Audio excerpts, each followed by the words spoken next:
Hello, friends. This is Dave Hurwitz, executive editor at ClassicsToday.com, here with the tragedy of Haydn string quartet cycles, modern ones anyway.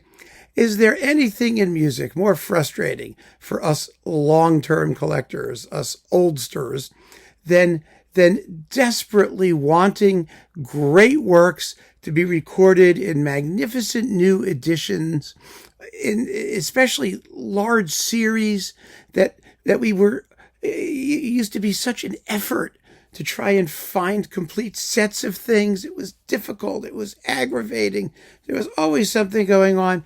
And then to arrive at a time, such as the present day, where complete cycles of things seem to be effortless. They just pop up constantly without thinking over very brief periods of time, only to have them suck, and suck in ways which are so obviously suckable that you can't even believe that it's just horrible. Well, a lot of suckitude is being inflicted on Haydn string quartets recently, thanks largely to the strictures of the period instrument movement, but not in the way you think. It's not what you think it is. I'm not going to go on a rant about the horrible sound of old instruments and the lack of vibrato and all this. That's not the issue. The issue is the aesthetic with that governs the approach to the music. There are magnificent Haydn string quartet performances on period instruments. There's a very fine complete set with the Festetics Quartet. The Mosaic Quartet did beautiful Haydn recordings. I have no problem with that. Even way back, the Salomon Quartet and Hyperion made some terrific Haydn quartet recordings. It doesn't matter what kind of instrument they play.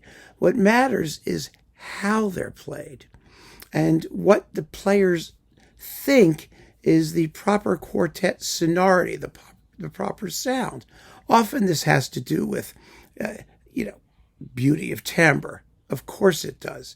You don't want a quartet to sound like, 4 warring cats or 3 cats and a cow or whatever it can sound like when some of these groups play.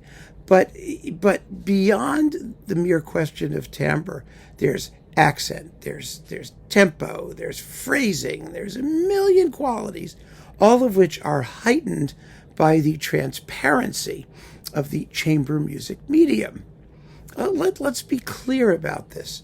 When the string quartet was invented around the mid-18th century, in and around Vienna and those places, the whole point of having 4 solo strings was to create a unanimity of timbre within a clarity of line and a transparency and musical interest and a vocal singing, beautiful, profound, melodic force. I mean, orchestras back in those days when the string quartet was first popping up, they were catch-as-catch-can operations. You got a bunch of people together. If you were a nobleman, you had regularly constituted people in a teeny tiny pint-sized orchestra usually. For large orchestras, you just had to do things for individual concerts. Most of the players were of widely variable quality. They did their thing. You played with very little rehearsals. Ensemble qualities were necessarily ragged. Orchestras like the Mannheim Ensemble or the orchestra that Haydn wrote for the Paris symphonies were extremely rare. Ones that had adequate rehearsal and consisted largely of superior musicians. Haydn's own orchestra at Esterhazy, for example, was tiny and expensive. It cost a lot to maintain these ensembles. So he was able to rehearse and make a great orchestra out of this small group. We have no idea what it sounded like or what his approach was, to timbre and ensemble, although we have a certain idea. The bottom line is the quartet theoretically although it was created for domestic musical consumption in small rooms and often with amateur performers as well, was designed with the idea that you would have superior musical values. We know this not because composers said, I wrote this for superior musical values, but because they wrote superior music for the ensemble. It could be more virtuosic than orchestral music. It could be more subtle. It could be more harmonically daring. Generally speaking, chamber music of that type from this period was a vehicle into which composers poured some of their deepest, most radical, most exciting, most forward-thinking thoughts. Beethoven's quartets, of course, are the locus classicus for that sort of approach. But it's also true. It's true of Schubert's quartets. It's true, God knows, of Haydn's and Mozart's quartets. That's what made the medium special. And so the approach to performance in that medium ought to, in some ways, be more special than what the average would have been at, for example, a larger ensemble or orchestral concert or something where the players didn't have the luxury of rehearsal and extra time to get to know the music. It's a slightly different approach. But what has happened today? Well, the initial period instrument performances and performances modeled on that style, I think, maintained that because we are the beneficiaries of an extraordinary tradition of chamber music performance, an extraordinary tradition of string playing that goes way, way back from student to teacher and etc. And those traditions are not to be lightly discarded. They mean something, and they're valuable. And they tell us, if not exactly how an instrument might have been played, what the ideal was, the timbral ideal, the ideal in terms of balance, the ideal in terms of phrasing. All of these things have been passed down. And so to take just a bunch of rules from a textbook or a treatise at the time and apply that to a score which is rather sparsely marked because, composers in those days assumed that the performers would know what to do as often as not, and they didn't feel a need to over decorate their parts with performance indications, and to just strip away all of that stuff and say, okay, we're starting from scratch, and we're just going to do it the way this book tells us to do it, or that thing tells us to do it, is terrible, disregarding the entire traditional apparatus that's come down to us. And that's what's happened. That's what's happened in a lot of performances of quartets lately. And I'm speaking specifically about Haydn quartets because, the Haydn quartet cycle, all 68 and a half of them, is one of the holy grails of the repertoire. I mean, the Beethoven quartets are easy. Everybody knows them. And they all fit on like 9 CDs. It's not as much music. And they don't cover as wide a stylistic range as Haydn's quartets do. I mean, the difference between Haydn's early Quartet Divertimenti and Opus 77 is like a universe of musical evolution. And so, the Haydn quartet cycles were the things that we chamber music aficionados were kind of looking for or hoping to get. And they started popping up. And that was great. Yeah, I mean, there were some like I said, some really good ones, whether on modern instruments or period instruments. But lately, there just seems to be a slew of vile, repulsive sounding Haydn quartet performances coming out as part of ongoing cycles. And they are just abysmal. There was, first of all, the London Haydn Quartet on Hyperion, which was just ghastly. It was grotesque. It got its usual, seal of approval from like Gramophone and maybe a place or two others. But otherwise, that whole cycle has sort of popped up and vanished. Thank God. Hopefully never to, be heard from again. And there's the Doric Quartet on Chandos, which has been making just loathsome Haydn quartet recordings. And I was listening recently to this thing Opus 76, 4, 5, and 6 with the chiaroscuro quartet on bis.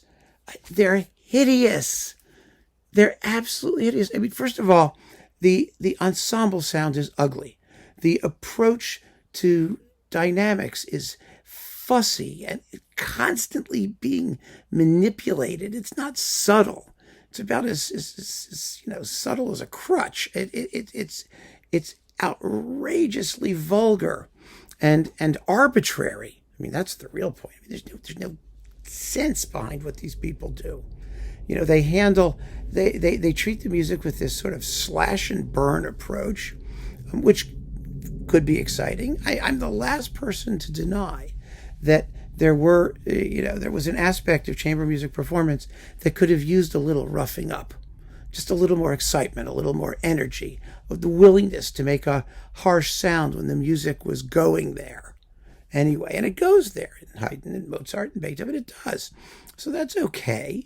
But to do just that, as some of these groups do, is just terrible. It's absolutely terrible. And the saddest thing is we could be living in a time when we have an abundance of fabulous choice in complete Haydn quartet cycles and ongoing quartet cycles where people who really love chamber music, who really know chamber music, could be talking about this stuff, could be creating a feeling of excitement among collectors. We could be really having a good time. There is nothing more depressing than to take a look at a long-term recording project of magnificent music and say, oh my God, this is terrible, and dread one release after the next. But that's what's happening with these Haydn quartet cycles, some of these modern Haydn quartet cycles. And I'm just talking about this in very general terms, of course, because I've reviewed individual releases as these things have come out, or a lot of them anyway, not all of them. And it just seems to me that well, it's the cocaine hippo theory. They're doing these things just because they can, because it's cheap, because they've got someone who's willing to issue them, not because they should, not because they have some innate feeling for the repertoire, not because they feel as though they've studied and considered and thought about how it should go and how it should sound and what they should be doing. It's all just a bunch of random mannerisms and strange, twisty, bizarre habits and twitches and nervous tics, and it's really, really bad. And I'm not a pessimist by nature. I am not. I mean, I look forward to all these things and hope that they're going to be wonderful. I wish for wonderfulness. I really, really do. But poor Haydn, the guy can't buy a break. We had all these almost Haydn symphony cycles that sort of got completed. And then, okay, a few more did get completed where it's nice. It's sort of happening. Some of them are period instrumenty, like this Antonini thing where they, some of them are very good. They are. Some of them are just awful. You realize, of course, that the music is greater than any single performer. It may be unrealistic for us to expect any single group or artist to encompass the entirety of what these great composers produced. Their range and scope may just be larger than any single person can encompass. But then again, you hear things like the Aron Quartet's Haydn Complete Cycle, which is fabulous, and these other fine period instrument groups, Festetics, which was very, very good. They can be done, but you need an approach. You need an approach which is sympathetic, which makes sense, which is consistent, which has an ability to project the greatness of the music and the expressive range of the music. And, that's rarer. Let's face it. It's a rarer quality. And some of these young groups, they just are grotesque. Their technique is bad. I mean, I come back to just complaining, and I should stop complaining now. I think I've made my point. I just feel bad. I feel bad for record collectors. I feel bad for Haydn fans.